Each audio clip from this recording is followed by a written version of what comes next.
Nous avons une dernière présentation avant le panel.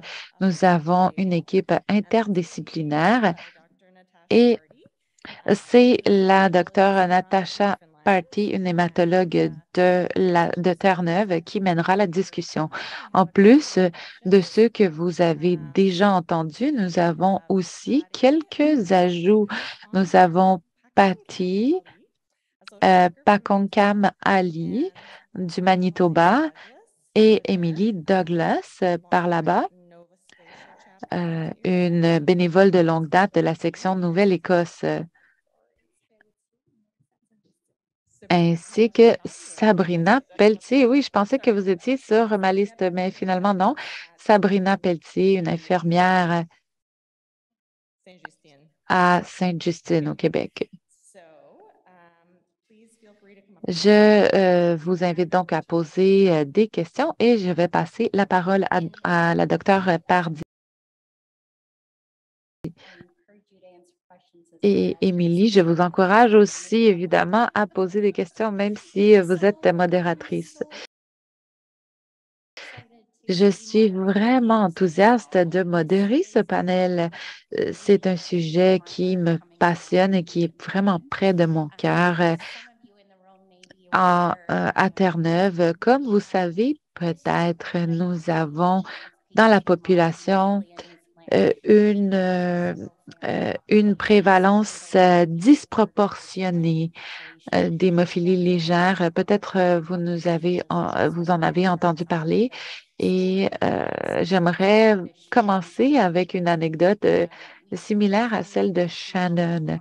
On rencontre les personnes très régulièrement, souvent dans leur quarantaine, leur cinquantaine, qui viennent de faire leur première visite à la clinique.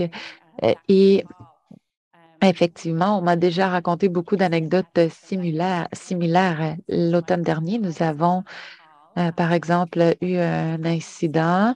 Je n'étais pas de service, mais un de nos collègues en hématologie a appelé et a dit, nous avons une situation ici. Il y a un homme qui s'est présenté de très loin. Qui est venu à Saint John avec un événement coronaire, donc une attaque cardiaque. Et quand l'infirmière à la clinique passait à travers son un historique médical, elle a reconnu que elle était porteur. Il s'est dit, oh, c'est pas possible. Et il y avait un médecin de service. Il m'a dit quelque chose de très drôle. Il dit, ah, il est porteur. Et l'hématologue qui était de service a dit, mais qu'est-ce que je fais? Et c'est quelque chose que j'ai appris du docteur Robinson en Nouvelle-Écosse. On ne rappelle pas nécessairement, on ne se rappelle pas toujours les prénoms, même si c'est très important.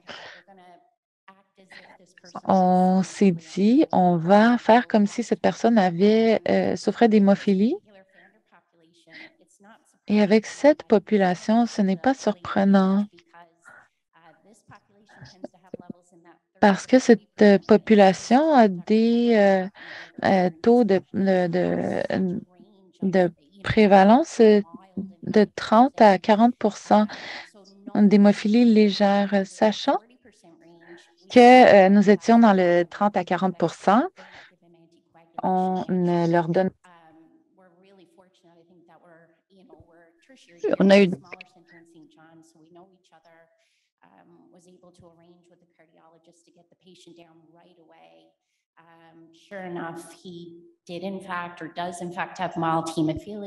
Oui, il souffrait effectivement d'hémophilie légère, une maladie artéro-coronaire qui affectait un grand nombre de vaisseaux. Une bonne chose, c'est monsieur et le patriarche dans sa famille.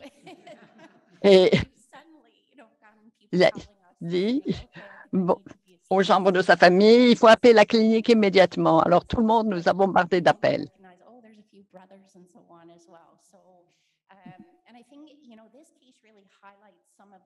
Cette anecdote illustre ce dont nous a parlé Marc, à savoir l'importance de l'éducation, de la reconnaissance, toutes ces choses qui manquent dans la population, comment s'y prendre. Je voudrais ouvrir la discussion avec la session, mais commencer sur une note positive.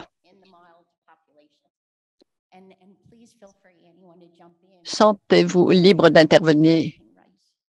Qu'est-ce qu'on fait différemment pour la population hémophile légère?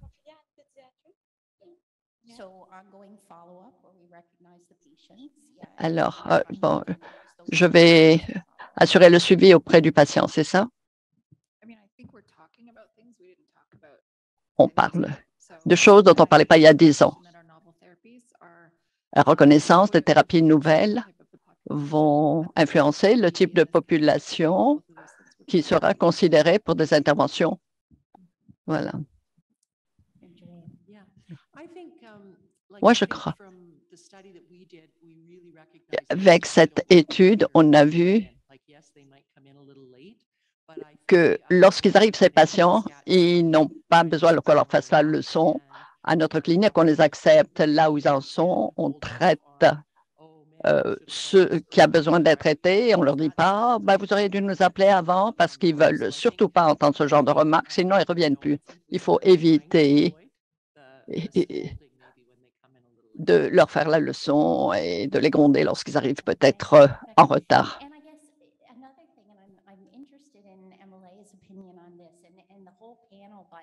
Le micro de l'animatrice est trop loin d'elle ou mal orienté.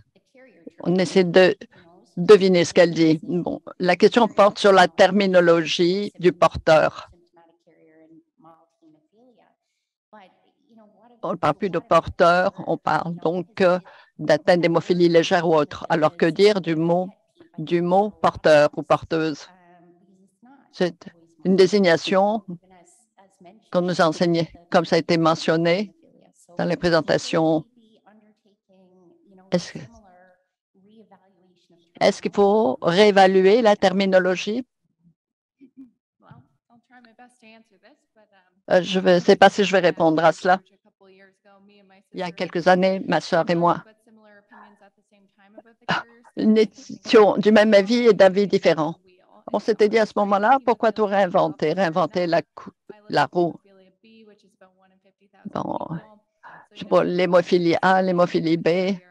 On dit, bon, moi, je suis porteur, asymptomatique, porteur de telle ou telle catégorie. On a dit non, plutôt, il est peut-être plus facile de dire, je suis donc porteur d'hémophilie A ou hémophilie B. Mais ce n'est pas si facile de penser comme ça. Tout le monde ne pense pas de la même façon, de toute façon. Veuillez utiliser les micros, s'il vous plaît. Les interprètes ne peuvent pas vous entendre si vous ne parlez pas dans les micros. Merci beaucoup à la personne qui vient de faire cette intervention de la part de l'interprète. Merci. Bon, c'est ce micro qui n'est pas utilisé, justement. Bon, vous avez une intervention, Marc, à faire. Il n'y a pas d'unanimité sur la terminologie partout dans le monde. Notre but, c'est de laisser les gens où ils en sont et les laisser se présenter. L'éducation, la formation va aider. Bon, j'ai utilisé le terme mild en anglais, léger. Je ne sais pas quel serait le bon terme, la bonne terminologie. Mais moi, je me contente de dire simplement, voilà, j'ai une hémophilie. Et après ça, on verra, les valeurs de laboratoire vont rapporter les renseignements et ça peut varier d'un patient à l'autre. Quelqu'un d'autre veut intervenir sur le panel? Le micro, s'il vous plaît. Bon, on rappelle que les questions sont posées pas simplement aux membres du panel, mais à tous les gens de la salle. Si vous avez des interventions à faire, si vous voulez répondre, n'hésitez pas. Vous pouvez venir également de votre côté poser des questions.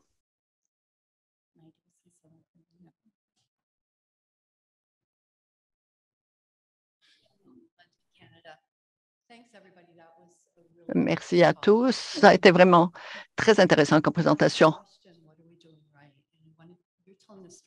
Vous avez demandé si on faisait bien. Le micro, s'il vous plaît. Mon mari a été diagnostiqué dans la cinquantaine. Bon, c'était un Canadien moyen, il plaît hockey. Et puis, il paraît jeune. Il n'avait pas l'habitude d'aller à la clinique comme hémophile. Il accompagnait son fils comme aidant. Comme épouse bienveillante, je voulais qu'il fasse suivre, lui, même s'il avait des accidents, pour lui, ça allait très, très bien. Bon, on lui avait dit, bon, s'il a un rhume, par contre, là, les choses deviennent très graves. Là, évidemment, le reste du temps, il se sent très bien. Et puis, il est allé à la clinique parce que je l'ai harcelé pour qu'il aille à la clinique. Donc, on avance. En février 2020, juste avant que le Canada soit fermé à cause de la pandémie, ce gars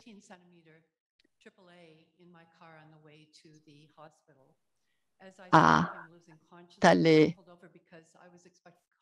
J'ai dû aller d'urgence avec lui dans la voiture à l'hôpital. Je pensais qu'il avait un accident cardiaque. Mais bon, finalement, j'ai appelé l'ambulance pour l'amener le plus rapidement possible. Moi, je suis remontée dans la voiture. J'ai repris mes esprits au moment où je suis arrivée à la salle traumatisée. Le médecin l'avait tout de suite mis sur le programme de traitement pour l'hémophilie parce qu'on avait ce dossier. Bon, tout ça pour vous dire qu'il est très, très, très important d'informer.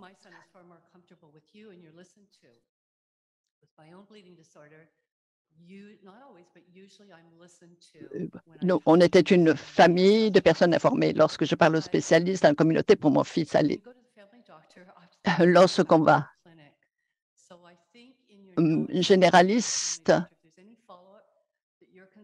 il est très, très important qu'ils soient au courant. Si vous envoyez une note pour un suivi au médecin généraliste, il faut préciser exactement tout ce qui est important que le généraliste doit prendre en considération. Je vous applaudis par ailleurs pour votre travail.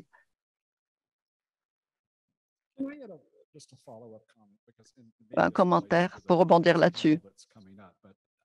C'est peut-être quelque chose qui sera repris par le panel suivant. La question des termes et de la terminologie, c'est quelque chose, en fait, qui nous préoccupe partout dans le monde, que ce soit chez nous ou qu'on parle donc des différentes interventions qui ont été mentionnées aujourd'hui pour la thérapie génique. Mais je crois qu'il faut également réfléchir à la situation des gens que l'on considère comme ayant des cas légers. Mais il va falloir faire attention à la façon dont on les classe.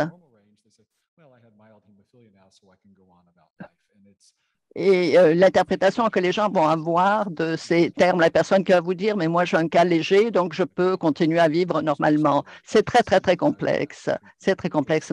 Maintenant, il faut traiter chaque personne de façon particulière, individualisée. Donc, ça ajoute à la complexité. Bon, bien sûr que l'éducation et l'information, c'est essentiel et c'est un problème de plus en plus complexe.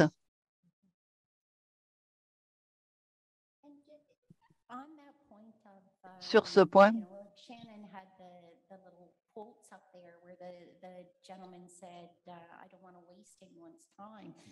bon, on a cité tout à l'heure un patient qui avait dit « Je ne veux pas vous faire perdre votre temps ». Alors, comme parler à ces patients qui les amènent à comprendre que même s'ils se sentent très bien, on s'inquiète pour ce qui peut arriver. Comment est-ce qu'on leur parle? Il y a eu plusieurs études qui ont été faites. Bon, plus près du micro, merci. Il est très important de comprendre l'importance de l'éducation. Toutes les études telles que POB ont identifié le fait qu'il y a des points qui sont mal compris, sur lesquels il faut travailler.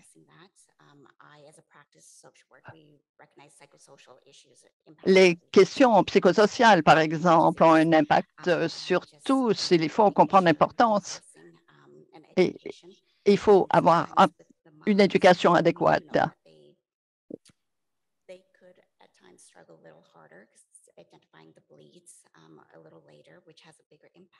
Bon, et il y a un problème effectivement lorsque les gens identifient un saignement plus tard dans la révolution. Et il faudra établir quelquefois des relations qui ne vont pas de soi au départ parce qu'ils n'ont pas d'enseignement. Souvent, la relation, l'établissement de ce lien et de cette relation est important. Donc, il faut éduquer et apporter le soutien nécessaire.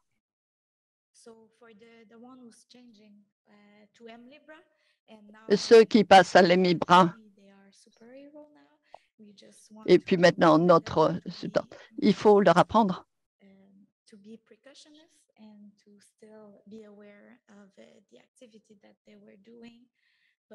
à bien comprendre ce qu'ils font et faire attention à leurs activités. Mais je crois que peu à peu, ils vont apprendre à changer un petit peu leur mode de vie. Un commentaire après ce qu'a dit le docteur Skinner. Oui, tout n'est pas pareil. Et ce n'est pas les mêmes instructions qu'il faut donner à tout le monde.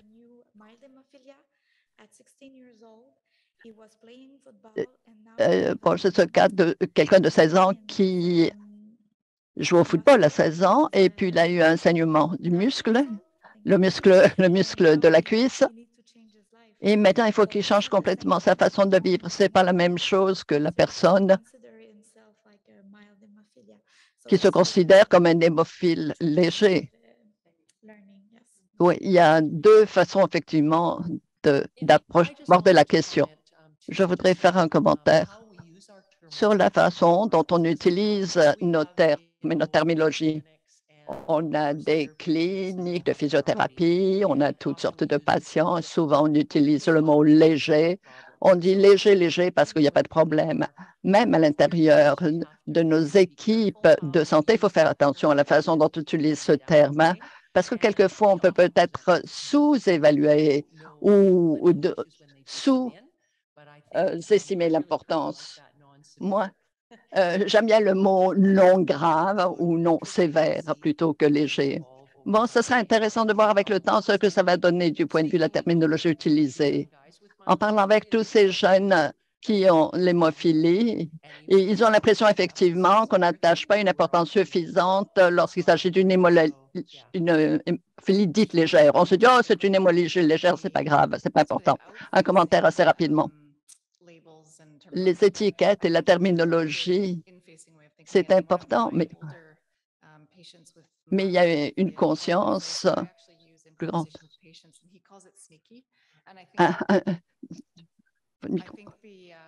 De mes patients, le message.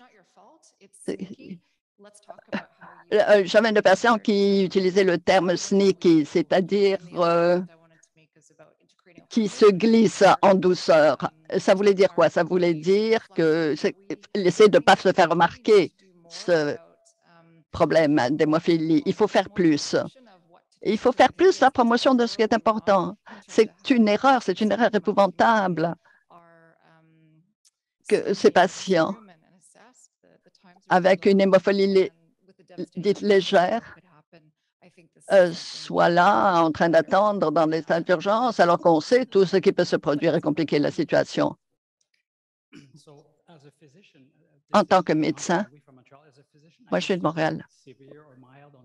Moi, j'avais l'habitude d'écrire sur mes réquisitions de procédure ou de radiographie, etc., légère. Oui, vous avez tout à fait raison. La personne qui se présente à une salle d'urgence avec cette étiquette légère, il court plus de risque. Alors que maintenant, non, j'écris différemment. Je mets hémophilie facteur 8. La plupart des gens à l'urgence ne comprendront pas. Ah, bon, Massiva, par exemple, bon, ils vont être impressionnés. 30%, 30%, c'est très, très bas. Alors, je mets facteur 8, 30%. Bon, là, ça les impressionne. Et bon, appelez-nous si vous voulez, donc plus d'informations pour les préparations adéquates. Voilà. Bon, c'est une solution peut-être, changer un petit peu la façon dont on présente. Lorsque vous référez un patient,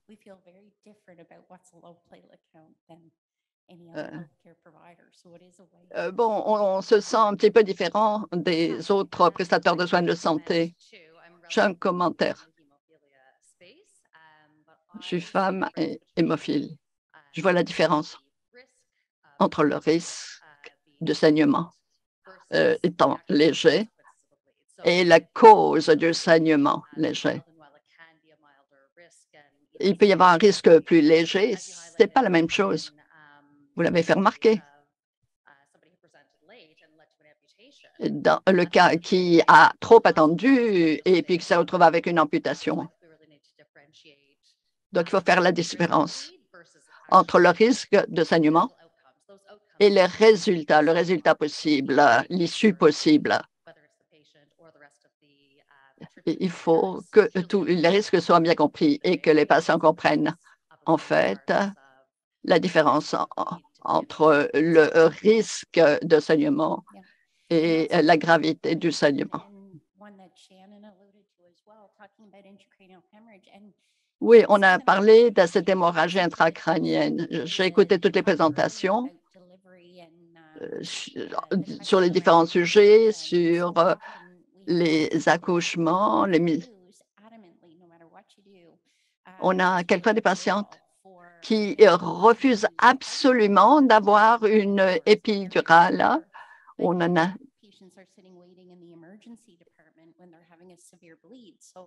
d'autres qui attendent dans la salle d'urgence alors que saignent gravement.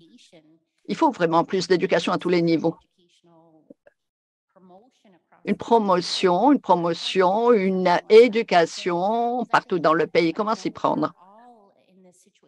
On est tous dans cette situation en ce moment où l'on sait que nos services et les salles d'urgence se débordent complètement, alors que nos patients, nos propres patients, peuvent quelquefois en pâtir.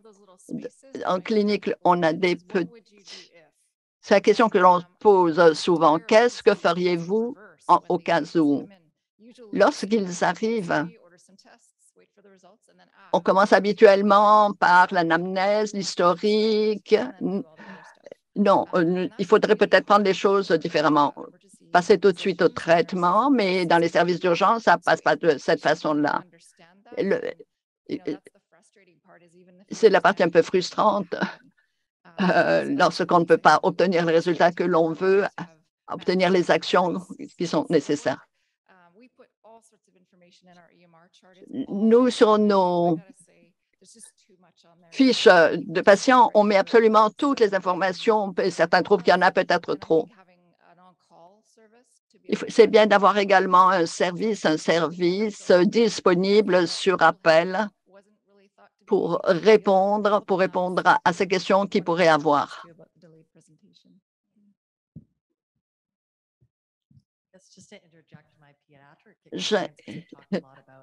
On a beaucoup parlé du groupe des personnes plus âgées. Moi, je trouve que les patients avec une hémophilie légère sont en fait ceux qui sont le plus intéressés parce qu'ils ne savent absolument pas à quoi s'attendre, ils ne savent pas comment se traiter, leur niveau d'angoisse est élevé. Donc, c'est très, très difficile en fait de traiter de façon uniforme lorsqu'on établit un diagnostic chez un enfant que donc tel facteur.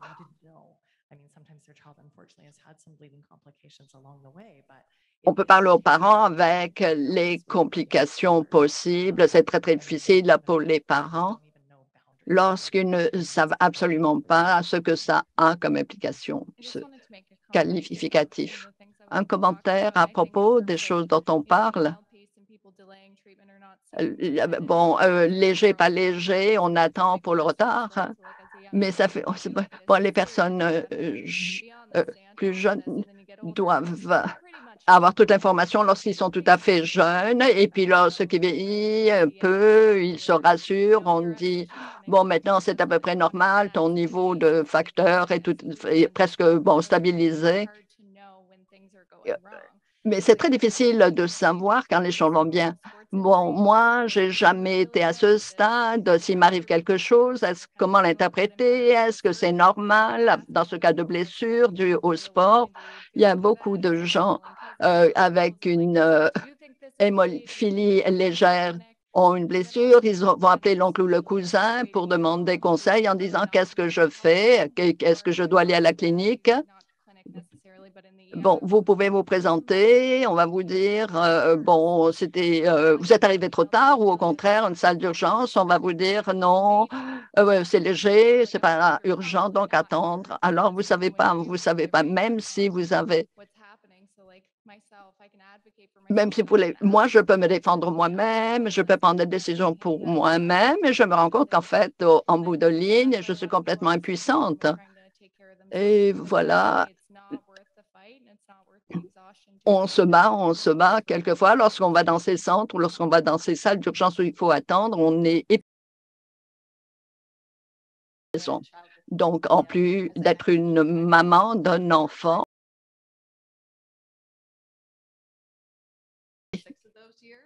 un service d'urgence pendant des années comme infirmière. Alors, si quelqu'un sait s'y retrouver dans le réseau de la santé, c'est moi. Et je dois dire que mon expérience dans les salles d'urgence avec mon fils a été extrêmement négative. Mais je connais les services d'urgence. Alors, ma question est la suivante. Une des choses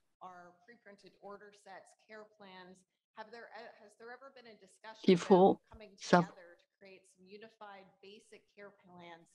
les plans de traitement, les plans d'intervention sont essentiels. Est-ce qu'il a été question de reprendre la présentation de ces plans de traitement pour les services d'urgence, pour leur dire qu'est-ce qu'on doit faire dans un premier temps, dans un deuxième temps, les prestataires, surtout s'il y a une lacune dans leur savoir, aimeraient avoir quelque chose de standardisé pour les aider à agir rapidement et comme il faut.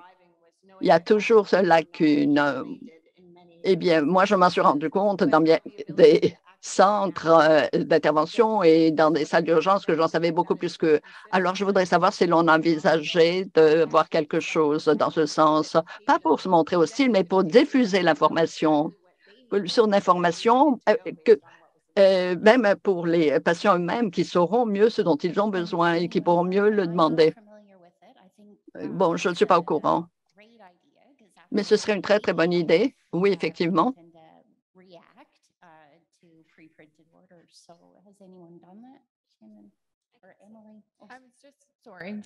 Allez-y.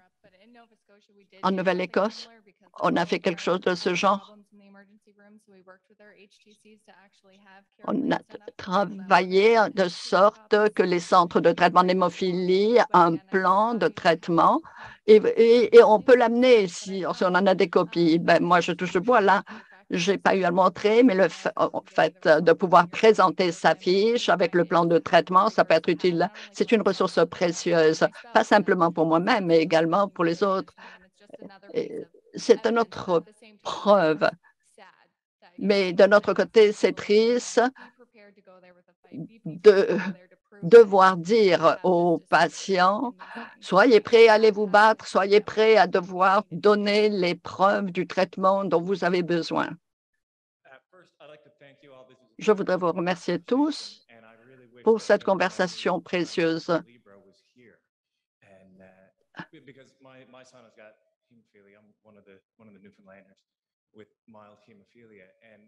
Moi, il y a beaucoup à apprendre.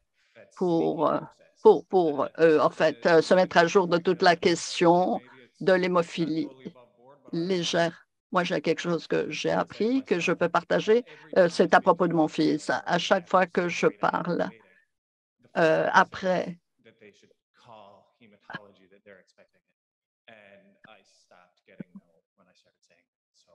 après mon fils, lorsqu'il y a vraiment des saignements qui durent des heures, c'est épouvantable, épouvantable, voir tout le temps qu'il faut attendre. Et parler aux gens qui ont vécu ces épisodes, ils vous diront à quel point ça a laissé un goût très, très amer, la façon dont ça a été traité. Je voudrais savoir s'il y a d'autres commentaires des membres du panel. Moi, j'aimerais poser une question à Émilie. Vous avez dit, lorsque vous demandez aux gens de votre famille si cet outil serait bon pour eux, d'après ce que vous avez entendu parler de ce HUD. Oui, oui, oui, oui, mais maintenant, c'est bon, j'en avais entendu parler, mais maintenant, savoir que c'est disponible, oui, oui, oui, oui, ce serait très utile, j'en suis sûre. C'est fantastique d'entendre ça. Excusez-moi. Bon, je pense que c'est fini pour moi pour la journée, mais je vais faire quand même un dernier commentaire.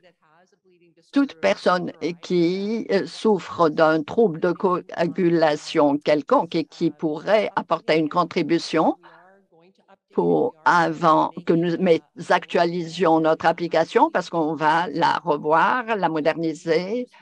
Alors, s'il vous plaît, Émile, vous pouvez peut-être nous aider. Ça, c'est l'autre chose.